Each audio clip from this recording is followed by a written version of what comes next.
Okay, so today we're going deep on a couple of college football matchups that might seem a little out of the ordinary at first glance. Yeah, they're definitely not your typical big-time rivalry games or anything like that. Right. We're talking about two games between the UMass Minutemen and the Georgia Bulldogs. You sent me some articles on these games, and I got to say, I was intrigued right away. Yeah, I can see why it's not every day you see a team like UMass, kind of a program that's still finding its footing, Yeah, going up against a college football powerhouse like Georgia. exactly. Like, talk about a David versus Goliath situation. Absolutely. And to make it even more interesting, both of these games were played in Athens, Georgia at Sanford Stadium. Ah, Georgia's home turf. Yeah, so, right off the bat, UMass is facing an uphill battle just based on the venue. So let's lay the groundwork here a bit. For those who might not be totally familiar with these two programs, can you give us a quick rundown of where they stood at the time of these games? Sure. So we're looking at UMass, a team that's relatively new to the football bowl subdivision, which is, the top tier of college football. Yeah, the big leagues. Exactly. And they're still trying to establish themselves, build a reputation. And then on the other side, you have Georgia, a program with deep roots, consistently ranked among the nation's best. Okay, so a pretty significant difference in pedigree, I guess you could say. Oh, yeah, for sure. During both of these games, we're talking about Georgia being ranked in the top 10 nationally. Yeah, a real powerhouse. Absolutely. Yeah. Now, here's where it gets kind of interesting. Both games ended with the exact same score, Georgia 66, UMass 27. Okay, wait. So two completely separate games, years apart, same score. Same score, which, on the surface, you might think, oh, well, that's all you need to know, right? Yeah, total blowouts, nothing more to see here. But trust me, there's a lot more to unpack here than just the final scores. I'm all ears. Okay, so let's rewind to the first matchup. This was in 2018, right? 2018. Yep, Georgia was ranked 5th in the nation at the time, and they just absolutely dominated, racking up a mind-boggling 701 total yards on offense. Wow, 701. That's got to be up there in their record books, right? It is. It was the second highest total in Georgia's history. Wow. Now, this game also featured a pretty memorable performance from a young Justin Fields, right? Oh, absolutely. Fields was just a freshman quarterback at the time, but he really showed flashes of his potential in this game, rushing for over 100 yards. Yeah, which is pretty impressive for a Georgia quarterback, isn't it?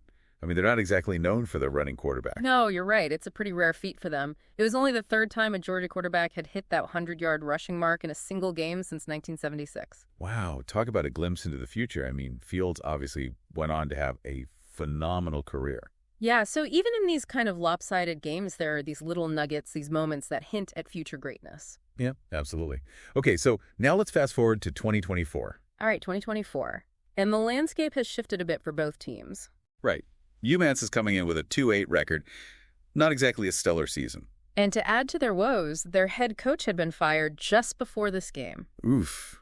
Yeah, not ideal. Meanwhile, Georgia's still a dominant force, sitting at number 8 in the national rankings. So again, we're looking at a pretty clear mismatch, at least on paper. For sure. But, it's interesting to think about what these games represent for each team. Okay, yeah, let's break that down. What's at stake here for a team like UMass when they step onto the field against a giant like Georgia? Well, for UMass, it's kind of like, what can you gain from this experience? The odds are stacked against you. Right. But maybe it's about more than just the win or loss column. Okay, I like where you're going with this. Yeah. So for UMass, it's maybe about testing themselves against the best, building some resilience. Exactly. Or maybe it's a chance for some of their players to showcase their skills in front of a national audience. You never know. A scout might see a diamond in the rough out there. Yeah, that's a good point. And it could even be a recruiting tool for UMass down the road. Yeah. Come play for us. You'll get to go up against the top programs in the country. Right. And for Georgia, obviously they're expected to win these games. Yeah. But it's still a valuable opportunity for them to maybe fine-tune their strategies. Okay. Yeah. Work out some kinks. Exactly. Give some playing time to younger players, those who might not get as many snaps in a closer game. Right. So it's kind of like a high-stakes scrimmage in a way. Yeah. And there's also the financial aspect to consider, too. Oh, right. The money.